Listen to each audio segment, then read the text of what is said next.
The way that this project's being developed is, as I said, originally stage 1 was just battery and solar. And even that stacks up to provide a really high capacity factor. We can actually reach a 98% capacity factor just using the solar and batteries on the precinct at a price that is second best in the world.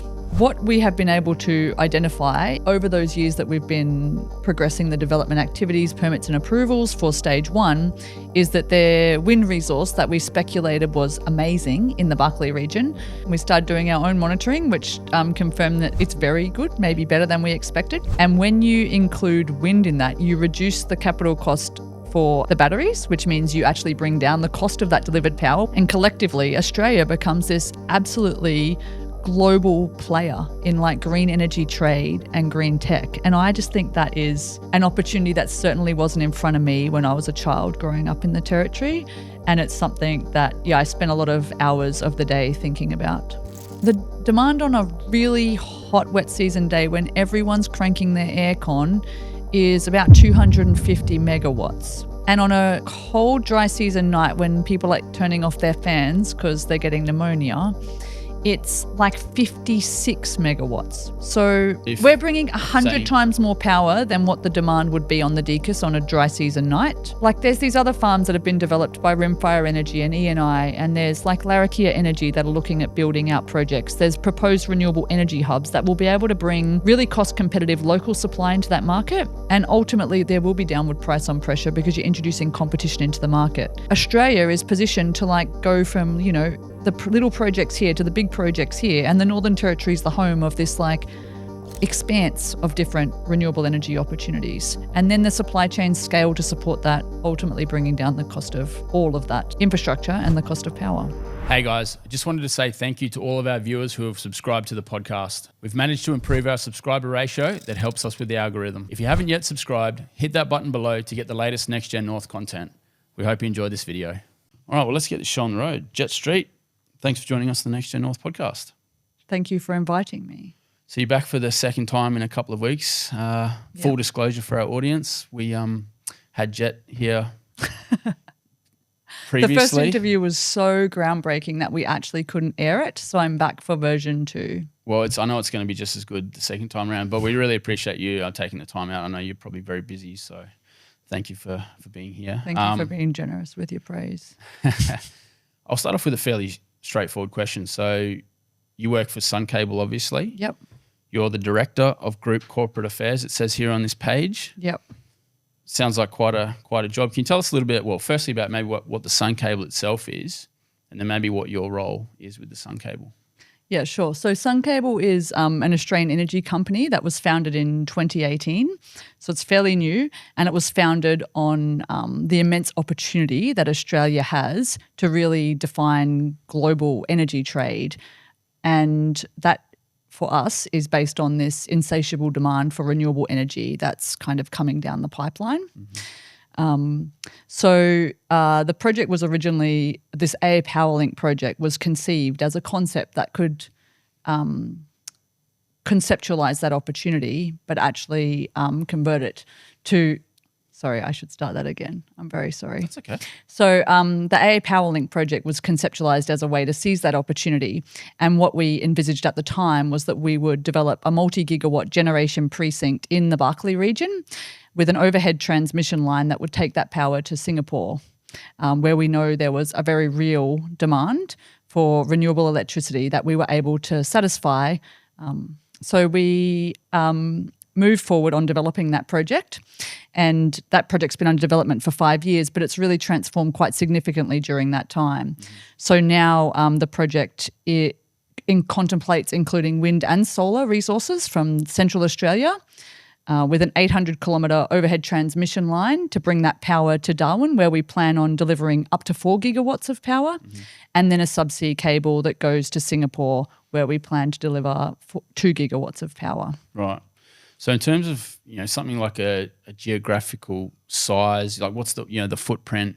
You've said the power output, things like CapEx, those sort of specifications. Yep. How do we sort of quantify those type of things? All right, so the baseline specs for the project are that we plan on having two generation stages in the Barkly.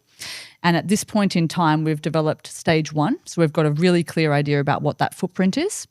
It's a 12,000 hectare site for solar and batteries. Wow. So it's quite a significant parcel of land. Yep. It's 800 kilometres south of Darwin. And for those more familiar with the Northern Territory landscape, it's on Powell Creek. Mm-hmm. So adjacent to the power line and about 80 kilometres or 70 kilometres southwest of Elliott. We've actually got a map up there if you wanted to maybe talk to that one. Is that probably an easier way? Yeah, so it is. It doesn't actually specify Elliott though, which is probably an oversight on our part. Okay. But that is the closest township and it's about 200 kilometres or 210 north of Tennant Creek. Mm-hmm. So essentially we'll have a really huge generation precinct there that includes battery and solar. And that will connect to the transmission line. So the transmission line will start there and go north, predominantly through the through the railway corridor. Yep. And when it reaches Livingston, we plan to deviate east out through the future utilities corridor to Murrumbidgee, where the export of the subsea cable where the subsea cable will connect and the export of electricity to Singapore will take place. Yep. And at Livingston, there will also be a connection into Middle Arm where we plan to supply 4 gigawatts of power to support future industrial developments, predominantly with green tech and green energy. Right. So that Glide, Gunpoint, Murrumbidgee, that was like that was formerly earmarked, I think, for oil and gas. So there's a lot of utility corridors that kind of run through there previously. So that should be a fairly sort of logical pathway for the cable to run through. You're right. So Middle Arm is I suppose the most prominent precinct that's been earmarked for industrial development, and definitely it's the first mover across the kind of Northern Territory. But then, when the Middle Arm land allocation's exhausted or if there's other different kind of industrial requirements, Glide Point is that next industrial zone for the region. Yep. So the area has been zoned and the utilities corridor has been marked, but we will be the first mover in that corridor. Great. So we've had to do a lot of the consultation and so on to support that as part of our environmental approvals.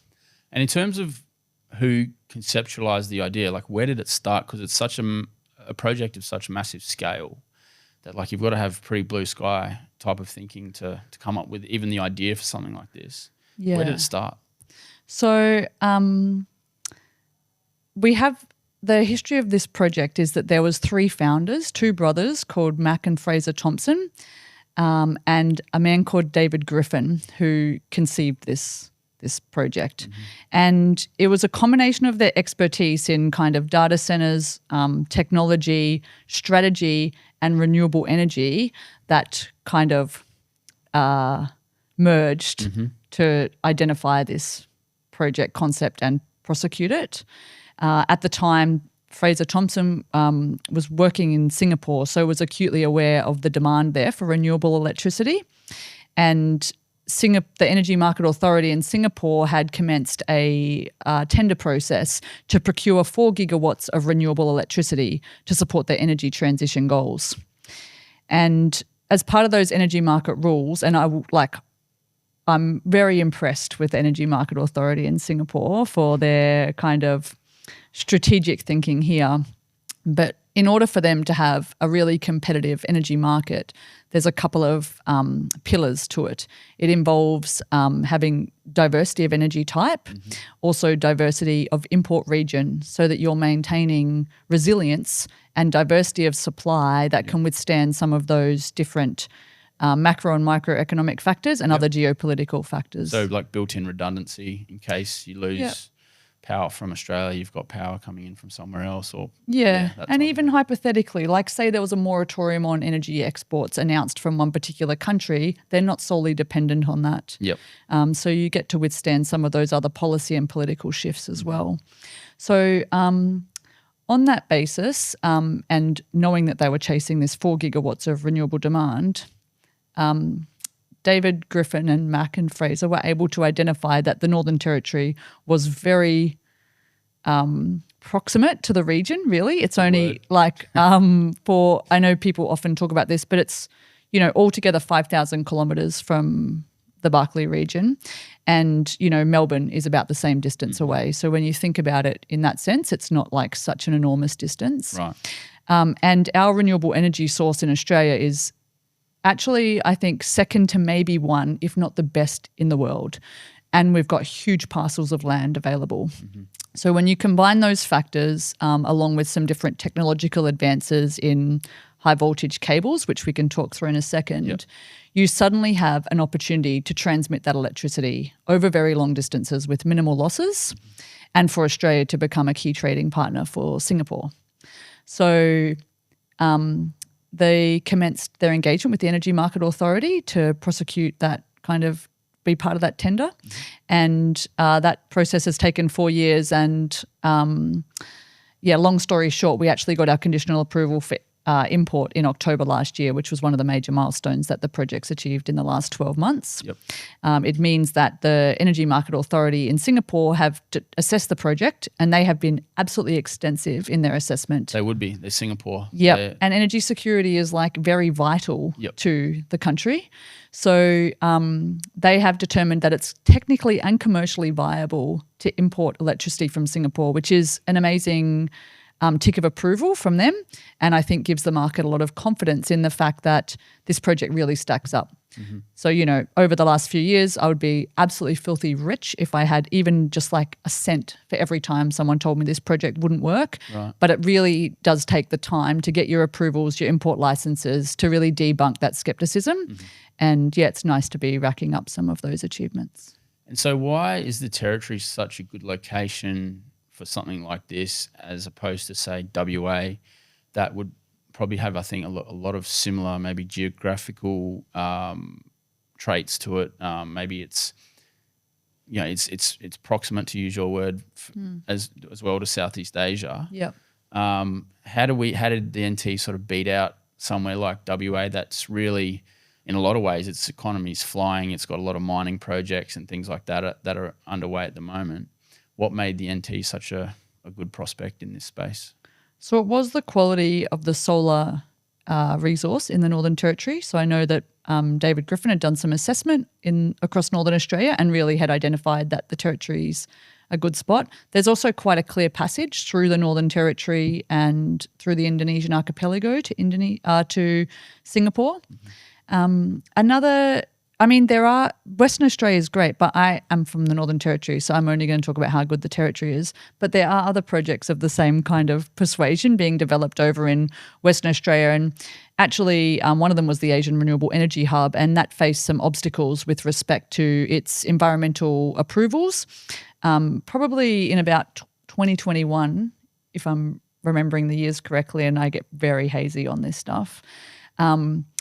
But actually the fact that they didn't get their environmental approvals cast a lot of doubt over our ability to secure ours as well. Right. Because people started to question whether gigawatt scale renewable electricity for exports via, in their case, I think they were proposing to use ammonia and other things, but whether or not that's actually viable.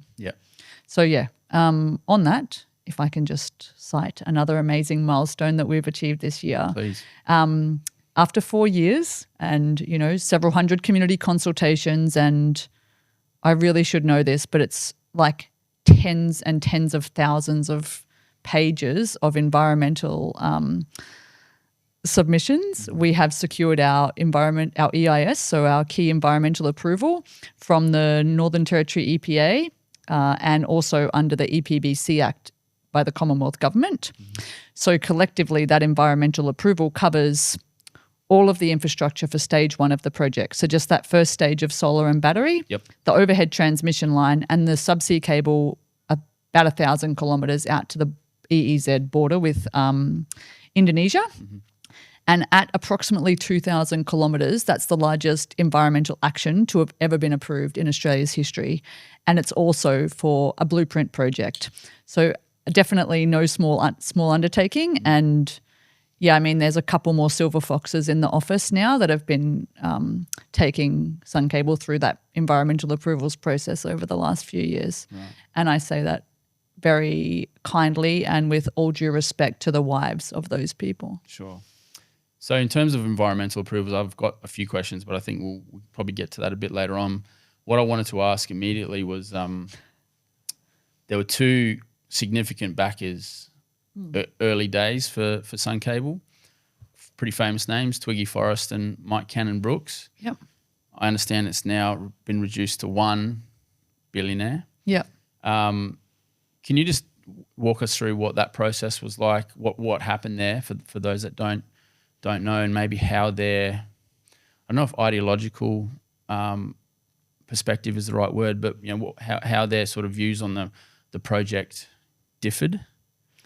Yeah, so originally the project, as I said, was founded by David Griffin and Mac and Fraser Thompson, and they raised some seed capital from Twiggy, Forrest and Michael Cannon-Brookes as part of, that Series A capital raising. Yep. And then there was another really big capital raising process, and we publicly announced that we secured $210 million worth of funding to take the project through those next stages of development. But fundamentally, I mean, there was a difference in the way that the project wanted to be taken forward. Mm-hmm. And ultimately, for a number of reasons, the project was put in voluntary administration. And we knew that the project is extremely viable and very commercially competitive. So throughout that sales process, we were very confident, and we actually did attract quite a lot of interest from the global market into the project, which gave us confidence that, there's a really strong commercial and kind of strategic backing for this project. And we were ultimately able to secure a recapitalisation of the project under almost whole ownership by Grok, Mike Cannon-Brookes. And because we're in voluntary administration during that process, there's some very strict kind of conditions around what you can and can't say. Also, we weren't exposed to a lot of those details. So to be honest, the AFR was one of my main sources of juice on what was actually going on between the shareholders at the time. Right. And I understand there was a lot of different views reported, but I would say that fundamentally, they do seem to be philosophically aligned in the idea of the green energy opportunity for Australia. And $1 Billionaire is enough, right? I think so. Well, we'll see, won't we? The proof will be in the pudding ultimately. I think the scale of this project too, it's quite enormous. You did ask me about the capital value before.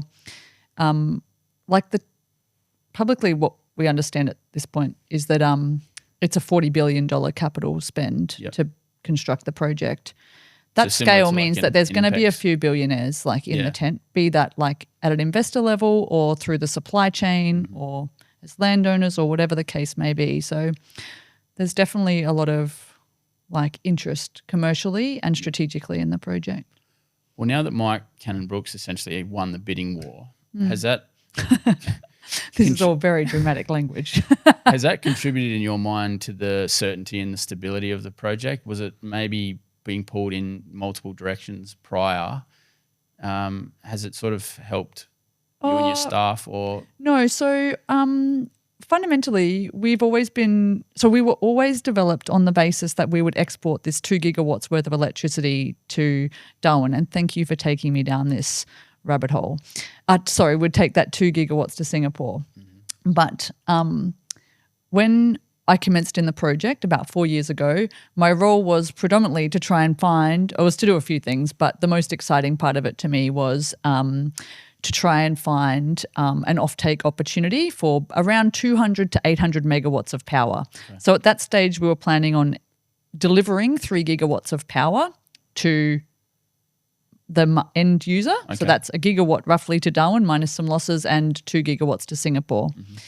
Mm-hmm.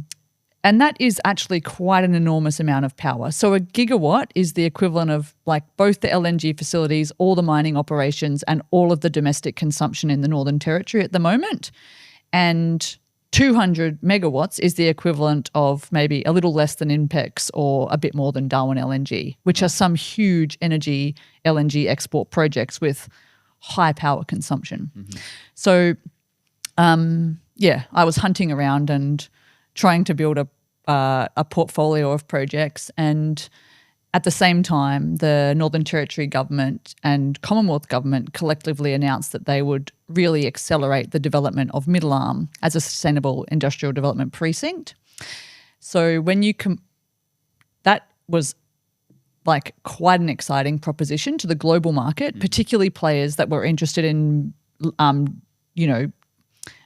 embracing this new opportunity that was coming with green fuels, particularly hydrogen. And that's something where Twiggy was, a huge proponent of. Yep. And when we started doing the due diligence on these projects, so we were in conversation with, I'd say about 10 different proponents at the time that were looking at doing multi-gigawatt scale green energy projects. We suddenly saw a prospective demand of about 25 gigawatts in Northern Australia. And the reason for this is that green tech and green energy, which are the two main use cases for me of green electricity, are just insatiable in the demand that they have for power. So an AI training data center would need about 5 gigawatts of power. That's the equivalent of about an entire city or 3 million homes. So it's pretty insane. Yeah. And these projects don't stack up if you're not using green energy, because we also need to manage climate change. Mm-hmm. And it's the same kind of equivalency if you look at the green fuels as well. Right. So a hydrogen project, and a data center project too, they can stack up on a gigawatt, but they need to scale to really make the most of that investment. Sure. And there's also like an abundant demand for that scaling. Mm-hmm. So if you can commercialize a 1 gigawatt project in either of those realms, you can very quickly continue to invest further capital into that development to scale it. So expand it into stages or... Yeah, you can do like for a hydrogen project, you might do like another train, which would need another megawatt. And for a data center as well, you just continue to... They're modular. Sure. So you just keep building it out. Yep. And then, suddenly you've got like many, many gigawatts, like these insatiable, crazy numbers. Mm-hmm. But I know that seems, pretty audacious in the Northern Territory. But for context, globally, I think it's the International Energy Agency that said that we need approximately 11,000 gigawatts of new demand just to meet the energy targets, the growth in energy sector, or growth in energy demand and the renewable energy targets by 2030. Mm-hmm. So if there's 11,000 gigawatts required and we're looking at building 6, it's nothing in the scheme of that. So the project is, so basically the short story here is we were originally looking at building 1 generation site, but we were oversizing the capacity on the transmission line to make that 6 gigawatts. And the intent was that we knew there'd be a second stage project. We just didn't know where. Right. And that approval has now been granted. So that's for 6 gigawatts of transmission on the 6 gigawatts transmission, 3 gigawatts of generation, and we're prospecting for like the second 3 gigawatt generation site. So collectively with this 6 gigawatts, we'll bring 4 to Darwin to underpin one of these new exciting projects that will completely transform the Northern Territory and set Australia up to be a world leader, just quietly. And then we will also develop a new export market in renewable electricity via subsea cable. Mm-hmm. Collectively, try not to overuse this word because it's definitely been doing the rounds in the media, and not on behalf of us, but on behalf of everything. It is a real game changer. Right. Great. Well, man, it's really hard for someone like myself who was born and bred in Darwin to really grasp the scale of what's being, proposed here, I guess. Yeah. And for, I guess, a bit of a technological layman like myself, the immediate thought in my mind is transmission loss. Oh, yeah. Is that not a thing anymore, or is there technological advancements and breakthroughs that have, negated or mitigated that type of loss that, I guess contributes to the viability of a project like this? Yeah, exactly that. So these very well articulated. These advancements in like high voltage direct current technology is what underpins the entire project. Okay. So from the generation site in the Barkly all the way to Singapore, we plan on having less than 10% worth of losses. And that is, quite remarkable. Mm-hmm. So if you were to run that on an alternating current cable, you would absolutely have no power left by the time you got to Singapore, maybe even Darwin. And I did look up these stats the other week because I was very vague when we did version 1 of this podcast, and I actually can't remember them. Okay. So, yeah, I'll just have to leave you with that cliffhanger. That's but all right. Maybe one day I'll actually confirm that detail. So it's a direct current technology that's, I think, quite old, isn't it? Direct current, like that preceded alternating current, I believe. Yeah, I know that from like maybe when I did 101 in SunCable as well. Yep. But so AC is used for distribution. Okay. So essentially you can't. Yeah, let's talk through this. So thanks for reminding me. Yeah. So an AC system would provide your domestic network and it enables people to connect in and out quite easily. Whereas a direct current system is it preserves the energy during that transmission, but it is expensive in the cables, and also it requires voltage source converters on either end. And a voltage source converter is needed to convert it from AC to DC to preserve that energy in the middle, but a pair of voltage source converters costs $1 billion. So you wouldn't go, if you were like in Elliott and you want a little bit of renewable energy, you definitely don't put a $1 billion worth of capital cost on a transmission line to take a little like spur line to power your community. Yep. It would be much more economic to develop a little off-grid system there that meets the requirements of that community. And for that reason as well, it is like I don't know if dichotomy is the right word, but of our project means that we're not actually powering those communities between Elliott and Darwin because the project just wouldn't stack up and we wouldn't have the power if we did that. Sure. We're trying to do something that's completely unique, which is underpin new industrial developments for these future-facing industries. And we know that in doing that, we will create a whole ecosystem of economic development and renewable energy that will ultimately underpin the ability to be able to transition the whole of the territory anyway. Yeah, so to use maybe an analogy, it's like building a highway between Sydney and Melbourne. Like you don't build highways between, Tennant Creek and Elliott. Oh, actually you do. Or between But you build highways that have high volumes and then, to service the suburbs, you build smaller roads that are cost effective, and that's your alternating current. Yeah. Your highways, your direct current, that's cost effective to drive power along a long distance. Is that sort of a bit of a muddled way of trying to? No, I think that's the right analogy. Yeah, you wouldn't put a highway between Wallagi and Anula. You're probably better off just going down like the back streets to get where you go, because by the time you like turn onto the motorway and then go off the exit, you're probably further than you needed to go anyway. That's right. It's not an efficient. Yeah, not efficient. Yep. Now, one other thing I was going to say about HVDC. So actually this technology is in use all over the world, and that's something that I'd really like to emphasize. Projects like this are happening all over Europe and in the US. It's just unique to Australia. So there's multi-gigawatt renewable energy projects with up to 1,000 or 5,000 kilometres worth of HVDC transmission to take that energy to the source where it's required. There's like X-Links and there's Viking Link, and there is one that's totally just escaped me, Grain Belt maybe. Oh my God, someone's going to kill me for this in the US. But all of those are doing this exact same thing. So whilst it's unusual in Australia, it's definitely not unusual globally, and the technology is, 100% stacks up. So a lot of these problems have essentially been solved, and it's just about making it all click together in the territory. Well, and that's the other thing about our project. Like we're not using any technology that's not previously in market and commercially and technically viable. Okay. Our project's ambition is really in the scale, and it's too risky for us to mess around with trialing new technologies and things. At this point in time, we just need to make sure that this project works and is commercial, and then we know that as the kind of growth of that supply chain happens as well, the cost of different technologies and also the arrival of other technologies in market will continue to drive like further efficiencies. What about the scale of the battery then? Because that sounds like it might be something that's not quite there at the moment.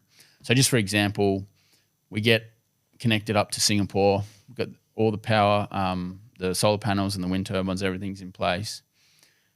And then the wind doesn't blow, the sun doesn't shine. and we've got a battery that's full of power, how long does that last to provide the power to Darwin and Singapore? Like, is that like what are we talking about? Like, in what terms are we speaking here? Like, is it hours? Is it days? Is it weeks? Is it minutes? So, it's hours. Okay. So, the way that this project's being developed is, as I said, originally stage 1 was just battery and solar. And even that stacks up to provide a really high capacity factor. So capacity factor is like how much uptime do you have over a 24-hour period. So we can actually reach a 98% capacity factor just using the solar and batteries on the precinct at a price that is second best in the world from the benchmarking that we've done. Okay. And what we have been able to identify over those years that we've been progressing the development activities, permits and approvals for stage 1 is that their wind resource that we speculated was amazing in the Barkly region.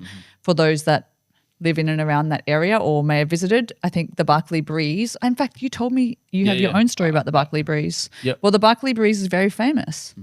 Yeah, well, is that that's an opening for you to talk about your sand burn. Yeah, I remember it was wind burn. Oh, sorry. It's a very different thing. So I remember playing sport as a kid in the territory. Oh, not in the territory, in Alice Springs and Tennant Creek, and that red centre, Barkly wind is a real thing. You get wind burn from just standing out on a football field or a cricket field for a few hours. So yeah, I believe it.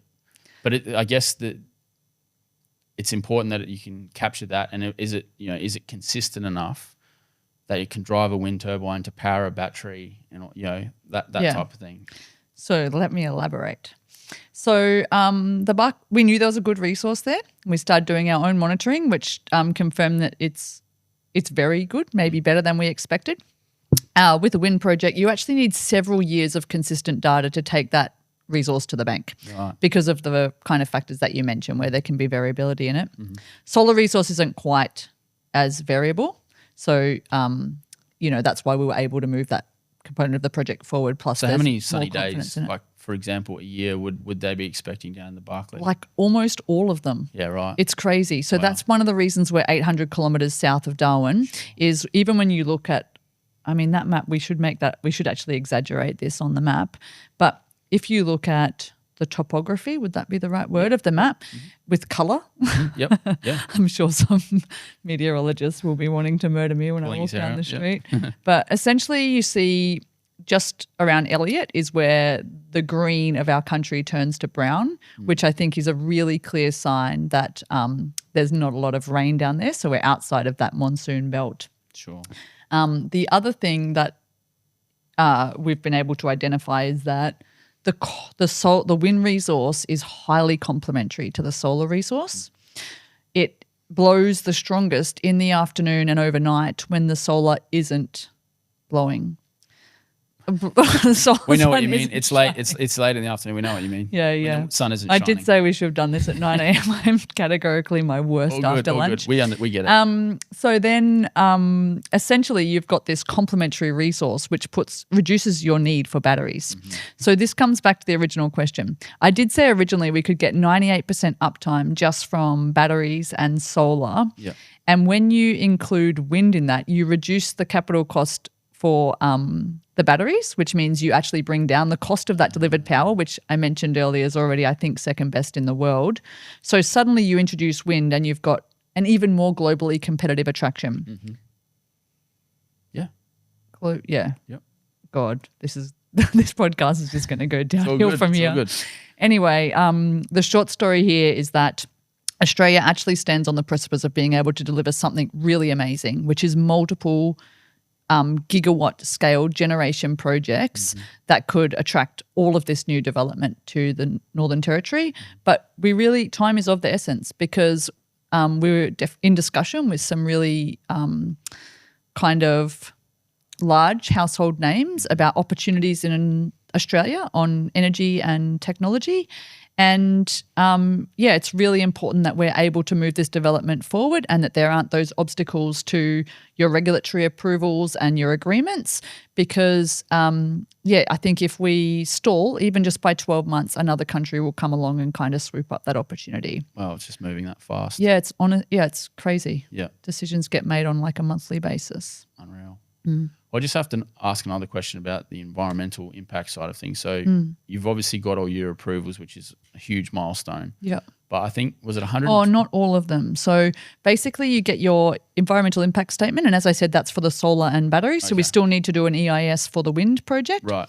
And we also need to still determine what our connection into middle arm is and understand what those approvals might be there. So we haven't fully got the full footprint, but, we're 90. We're 98. We're 90%. Well, my question was going to be in relation to the solar panels. Like it's a vast area that's been covered by solar panels.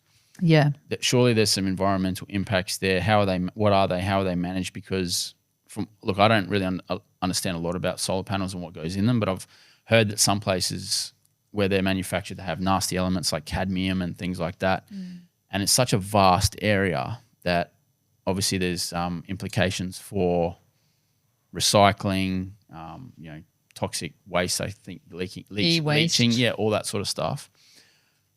How have you sort of overcome, like what are some of those impacts and how have you overcome those? Yeah, this is good. So let's dive into the environmental approval process. So over 4 years, we've assessed the project and undertaken a lot of like technical and environmental surveys to understand exactly what our project looks like, what those project activities will be, and the country on which we're planning to develop it so that we can be really specific in what we're looking to do and how to manage that impact. And specifically on waste, so basically when the approval comes in, you get the approval with with conditions on it. And separate to those conditions, there's also the commitments that you make in your submission processes to do things in certain ways. Sure. So it's a combination of conditions and commitments that you basically have to deliver between now and financial investment decision. We do need to come back and talk about project lifecycle in a second. So that people don't realise we're already constructing because we're still a couple of years away from that. Basically between getting that environmental approval and taking financial investment decision and beginning to construct the project, you need to satisfy those conditions to get the environmental permits to actually build the thing. Yep. And then ultimately you get another round of approvals to operate it.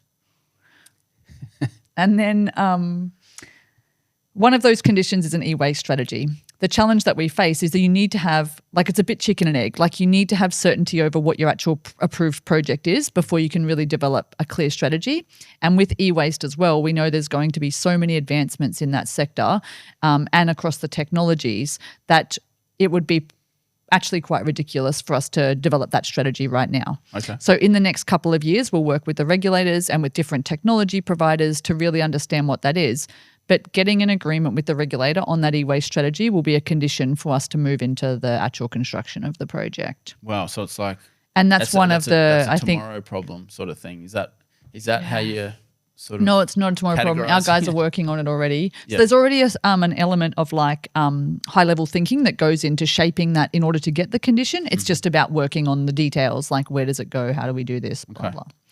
The actual execution plan, I guess. Right. The other thing for us is that the waste, e-waste kind of management won't be required for the first 15 to 20 years. So we've got even more time on our side as far as the advancements in technology and other things. Is that panel life cycle you're talking about, like 15, 20 years? Is that sort of what you expect to get out of them? Potentially, it could be up to 25. Really? So even with the harsh territory those harsh conditions. Yeah, we actually have a technology research park down on site doing just testing, different kinds of technologies and just making sure that the actual components can withstand the conditions like floods or maybe fires and so on. Yeah, and where are these panels and turbines and transmission lines and everything? Where are they being made in Australia at all, or is there? Yeah, so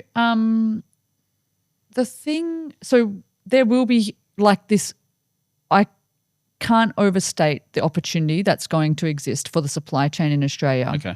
but it's not going to be in those really big ticket items like voltage source converters, and potentially not in the actual solar panels themselves. Okay. But what the scale that we need these materials or these components at will actually help to attract and scale that manufacturing, or at least scale that production and assembly in Australia.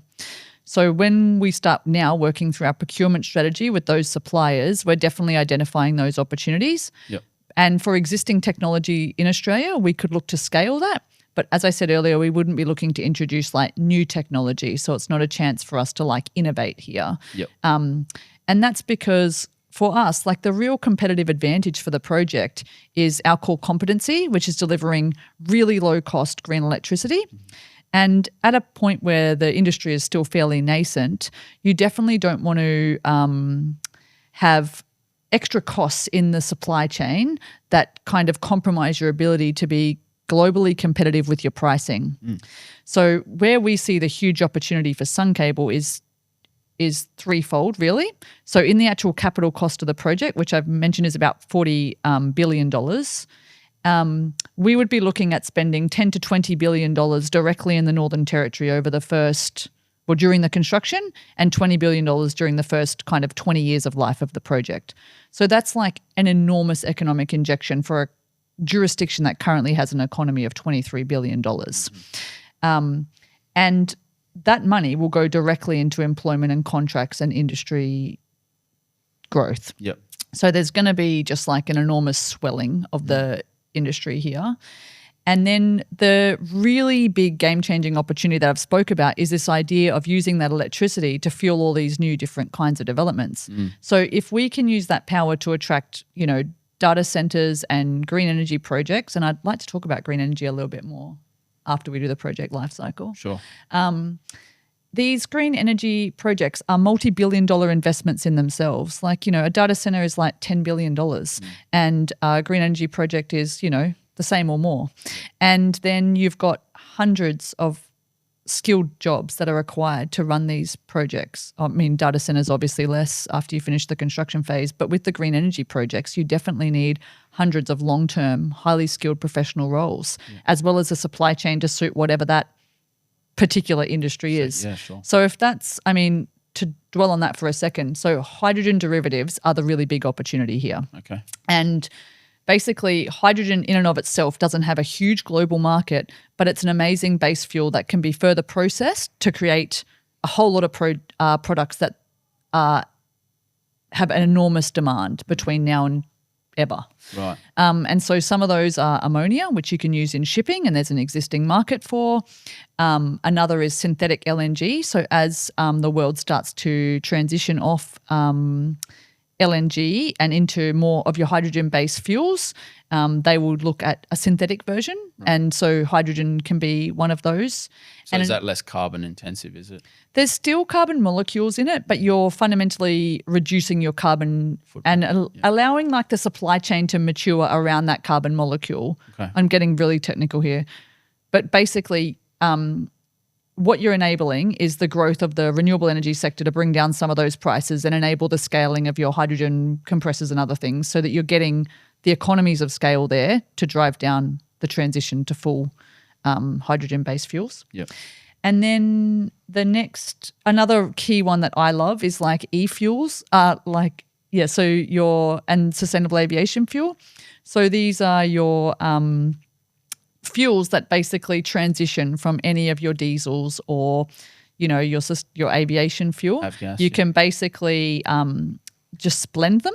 So you use a hydrogen-based fuel, which still has a carbon molecule injected into it, in order to blend those fuels, and you can start to reduce your reliance on fossil fuels through that. Wow. So there's different mandates globally being put in place by the EU, and even companies like Qantas are making their own commitments to have like a 10% blend of like SAF or sustainable aviation fuel by 2030. Mm-hmm. And I think, for Australia, particularly with some of those carbon capture and storage projects that are proposed for Northern Australia, a combination of some of that and also advancements in direct air capture, which is another way of just sucking carbon out of the air, which is incredible and mind-blowing. And I should hook you up with someone that could potentially do a podcast. Yeah, on we'd that. love to. Yep. There's just this there's just so many use cases for renewable energy, but fundamentally it's the renewable energy that's the base product that the world needs. And this is what SunCable's going to be the best at, Right. Developing this gigawatt scale demand to meet all of these end users and basically underpinning like this, what I say is like the new wave of green industrial development for Northern Australia. And in doing that, you create multiple new export markets for all of those different green fuels, as well as any green tech sectors. And collectively, Australia becomes this absolutely global player in like green energy trade and green tech. And I just think that is an opportunity that certainly wasn't in front of me when I was a child growing up in the Territory. And it's something that, I spent a lot of hours of the day thinking about. So that was amazing. Thank you.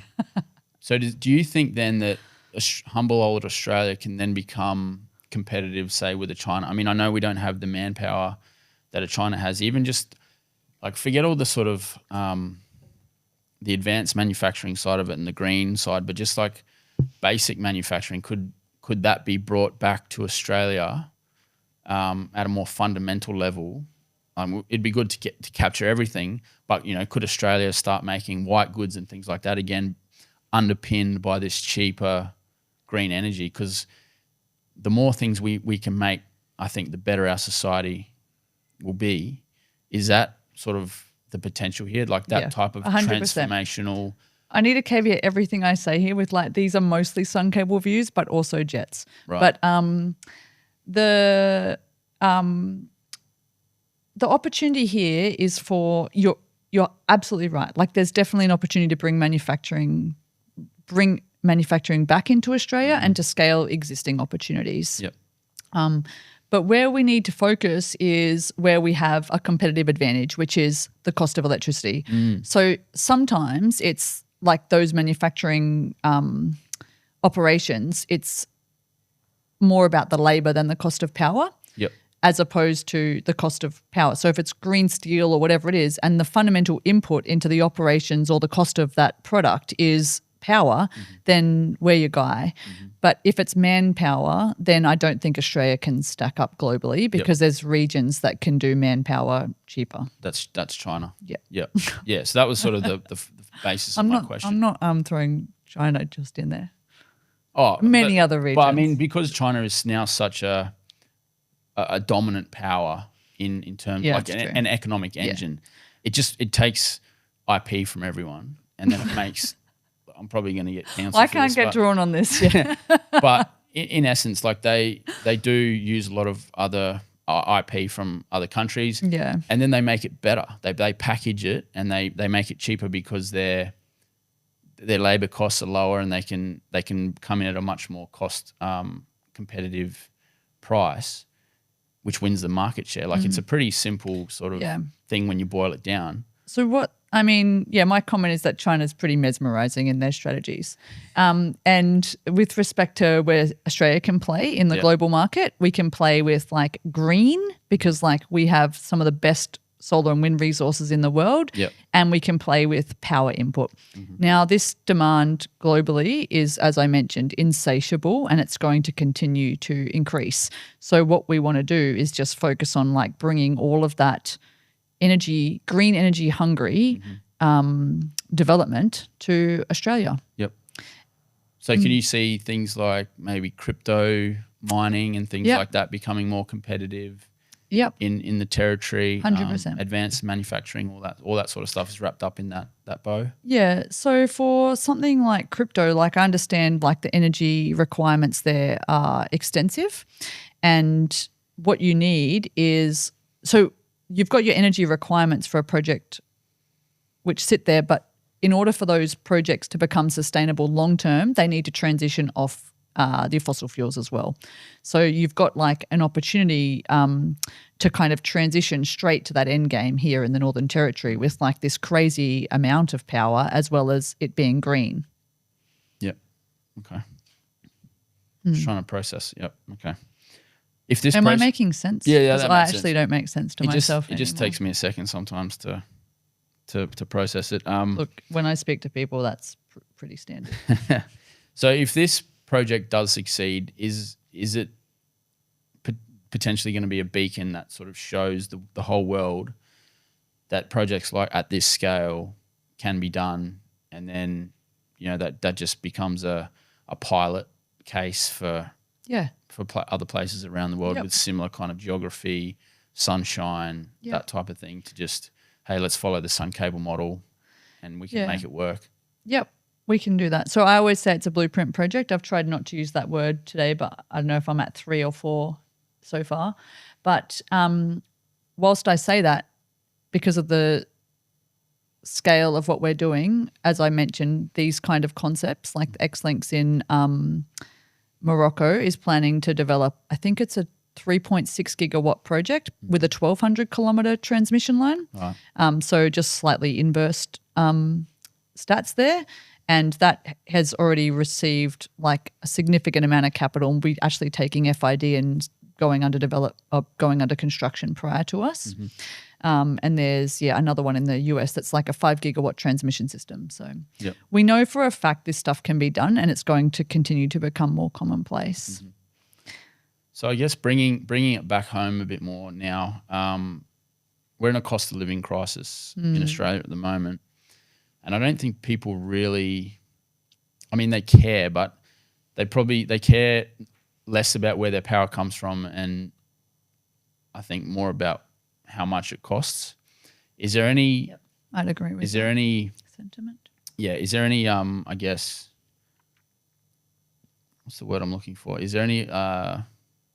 Will we be connecting to the Darwin grid? Yeah. Like, is there any potential for that? Is the word, I think the word potential is what I was looking for, to allay, people's utility bills, for the lack of better terminology. So I'm going to address that, but let me just talk about this project lifecycle piece first, because it will actually lay a good foundation for that. Great. So developing any big industrial project in the Northern Territory, or any major project, takes a number of years to go from concept to construction and then operation.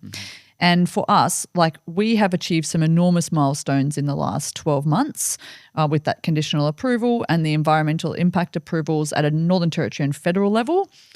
But we're not planning to take a financial investment decision on the project until 2027. So there's still 3 more years of development activities for us to completely de-risk the project and raise the capital to be able to actually begin building this $40 billion thing.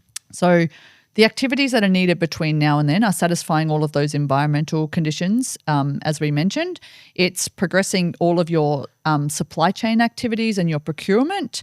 It's building out all of your training and workforce requirements so that we've got the skills in the territory predominantly to underpin the 12,000 direct and indirect jobs that are needed for the actual development of the project, like the construction phase.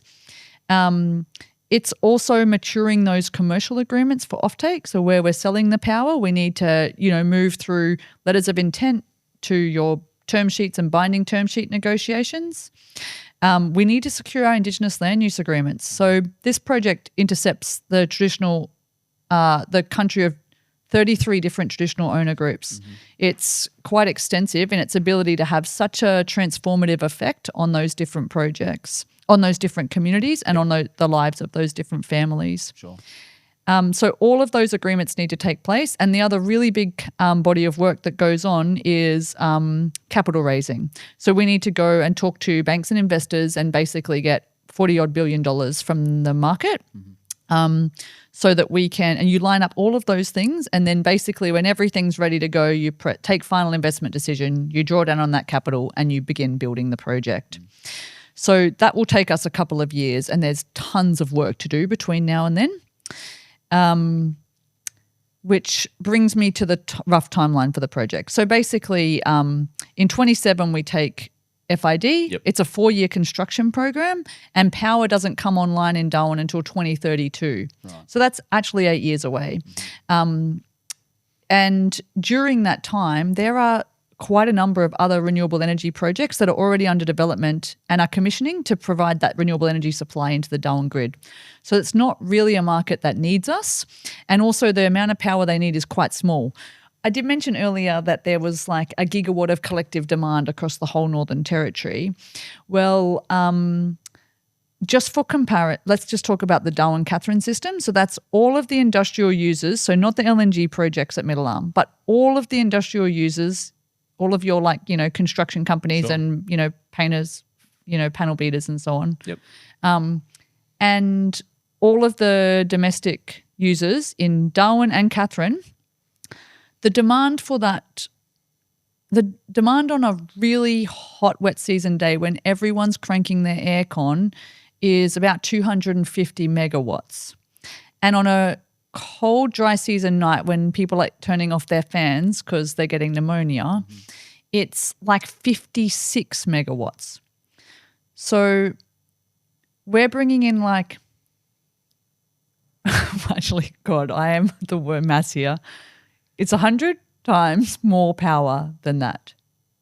Is that correct? Yeah. So if we're bringing 100 times more power than what the demand would be on the Decus on a dry season night.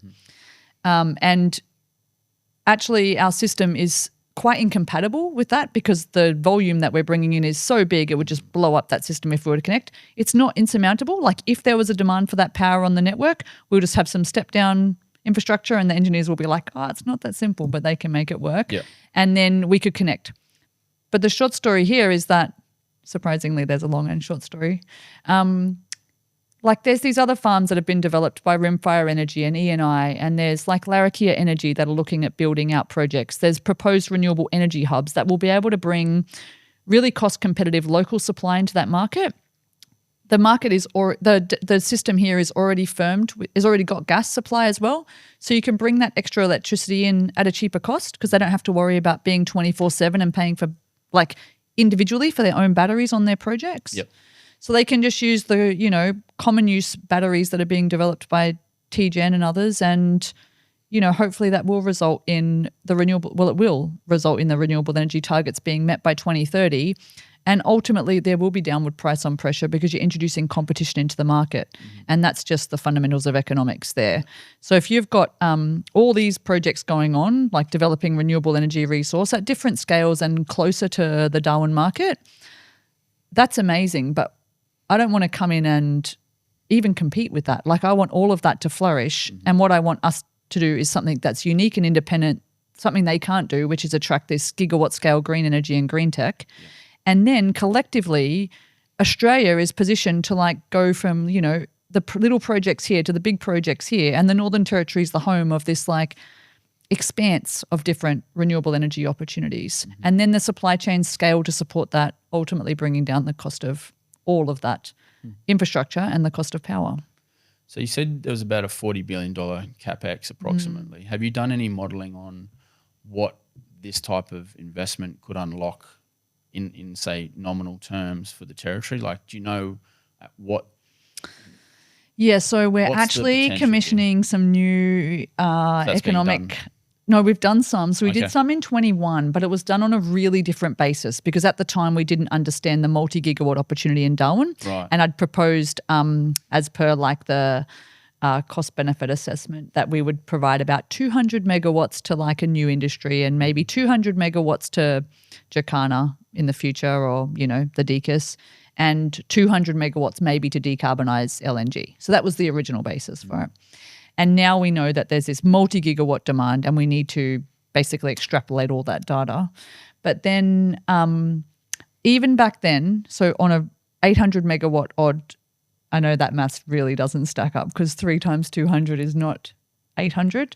But on that basis, we knew that we would be injecting at least $10 billion worth of capital cost into Australia during the construction phase. And on an ongoing operating basis, we knew that there would be a further $20 billion into the Northern Territory alone during the first 20 years of operation. Right. So that's pretty staggering. But I mean, I get like a bit like, megawatts, gigawatts, millions, billions. And like when you think about that as like $1 billion figure, it's pretty phenomenal. I mean, in terms of like the industries that we're going to unlock, how do you Is that even possible to quantify at this point? Well, Probably it will not. be. So, yeah, we'll do some new modelling now that modelling, says okay. like what is and this will be getting kicked off in January. So maybe I come back next Yeah, like year and I'll ammonia, give you, green hydrogen, yeah, like all that what sort are of all stuff. the What- multiplier effects That's of right. these industries. Yep. Yeah, and now we have a lot more granular detail too because the engineering's progressed on what our actual supply chain requirements are. So we'll be able to map more definitively what the opportunity is for Northern Territory business with like, all the hydraulics and the bits and pieces that all the businesses up here are very well positioned to provide because they've got all this experience working with the LNG sectors. So what are the current sort of immediate barriers to SunCable progressing? Is it like what to maybe put it better? None. What would help things progress faster? Is it like technological advancements? Is it a better regulatory environment? Like what's the low hanging fruit that would really help SunCable, really just push ahead? So time is actually like an ingredient here. It's time or cost, right? Mm-hmm. So if you want to accelerate activities fundamentally, of course, if there's certainty around regulatory timelines, that's absolutely advantageous to us and gives certainty for us to attract that investment into the territory. Without certainty on timelines, and there has been a bit of ambiguity around this project because of the fact that it's first of its kind, it does create, 6 and 12-month delays. And that's a huge capital cost and risk to the investors. So the more that we can be really clear on what those timelines are and have certainty around, a path to revenue, the better. And, on that point, I really, welcome like the initiatives of both the Labor and Liberal governments with having major projects commissioners and territory coordinators to have someone that can just help to unlock things when they fall through the cracks and have someone that, is kind of held to account for delivering these projects because essentially the territory's economy hinges on it. So, yes, certainty of regulation is amazing. But when it comes to like moving forward on a project, there's an expensive way to do it and there's an expensive and fast way to do it, or there's a slower, more cost-effective way to do it. Sure. So an example would be you can progress your engineering and your development activities in parallel. But as you're, doing your detailed engineering of the transmission line, say you realise that actually you can't get an agreement for this parcel of land because of various factors, then you have to deviate the transmission line and re-engineer it. So you've just spent a lot of money on the engineering. So there's like often this discussion about like, is it sequential development or is it parallel development? And there's always a bit of push and pull when it comes to project development timelines that kind of manages a little bit of both of those. Yep. And like fundamentally when you look at like the trifecta in most things in life, it's like time, quality and cost. Sure. So you never want to compromise on quality. You're always picking between time and cost. Okay. Yeah. But, that's why I'm pretty confident that this 4-year environmental approval process has actually delivered us a really strong result and also gives the community and the regulator confidence in the fact that we're like a really deadly operator. Yeah. Well, developer at this point, one-day operator. So you mentioned working with Labor and now a newly elected Liberal government. I think none of these are on our approved key messages, but let me tell you my opinions on everything. The SunCable project, I think its inception was about 2016, which was about the time that the previous Labor government, I guess, the Gunner government was in power and was elected 2016. Labor for 8 years up until now. What was your experience working with the Labor government? Well, I mean, you've only been there for 3-4 years, you said? 4 years, that's 4 years. pretty good. That's pretty good. Yeah. And now working with the new Liberal government, have you found that their approaches have changed? Have they been forthcoming with their sort of, willingness to work alongside you guys and that type of thing? Has it differed in any way? No. So both like across, I think, the history of the Northern Territory, and I had 10 years of working for LNG projects before I joined SunCable. There is just such a pro-economic development agenda on both sides of politics, which actually does help to give you that political certainty to move a project forward in the NT. And something that's you just can't argue with like the economic and social and strategic benefits of our project. So it does, like this SunCable project doesn't get politicized really in the same way that other renewable energy projects do. Okay. And even with respect to like the nuclear debate, like I just won't be drawn on it because the what's going on the East Coast is a matter for the East Coast to resolve. And actually what we're trying to do is something completely different. So we just want to create this whole new industrial opportunity for Australia. Mm-hmm. Well, look, the way I see it is I think all power sources are going to be required because just the way if you're just looking at artificial intelligence alone and the power. The AI space is mental. Yeah, the power draw that requires and that will continue to require going forward is astronomical. So I think we're going to need nuclear, we're going to need solar, we're going to need wind, we're going to need all these things.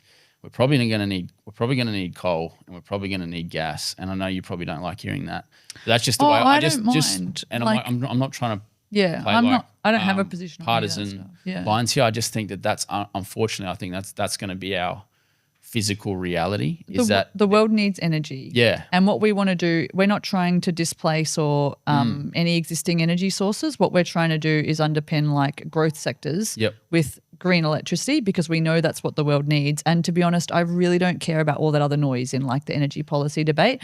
It can be like dealt with by itself because our project stacks up on the economics. Well, that's the main not thing. just that, like the strategic opportunity for this to transform like regional Australia. So the renewable energy sector stands to be the largest economic development in Australia's history for regional Australia because of the scale of what we're proposing to do and the economics behind it, basically. And there's some information that's coming out of the Clean Energy Council at the moment around that, which I'll brush up on so I can be more specific next time we speak if I still have a job after going rogue on everything I've said today. But it's just like I don't think we fully grasp the impact that creating hundreds and hundreds of jobs and supply chains in remote Australia has, and the ability for this to transform like intergenerational change. So I don't know if I've mentioned, but the actual intended operating life of our project is 70 years. Right. So even an LNG project would be 15 to 20 based on whatever that reservoir is.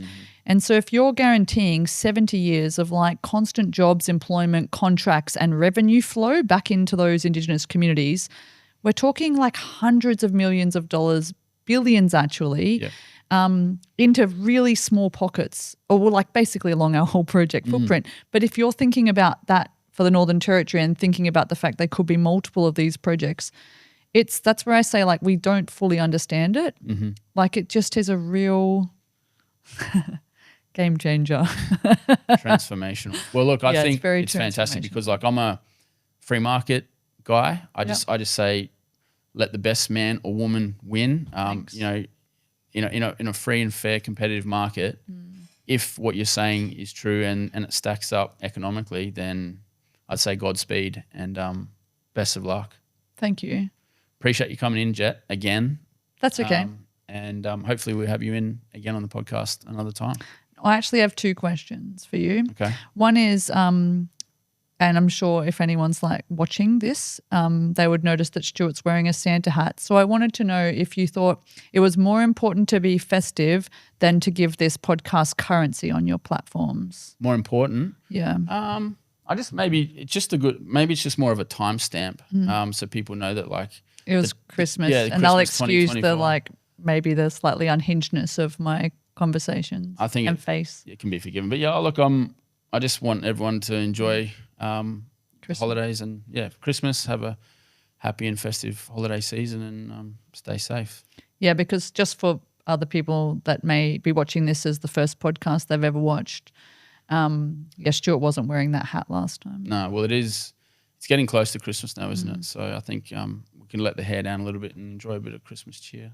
So my main question though is if you can help to illuminate me on this other amazing kind of blueprint concept that's being developed in the Northern Territory. Okay. It's the development of some Hawaiian food at market stalls. Right. And yeah, I once came across this like product that had some like tortilla chips and salmon and other things in it. And I want to know if you can elaborate on this other concept that could be maybe scaled and exported. Well, look, I appreciate the shameless plug there.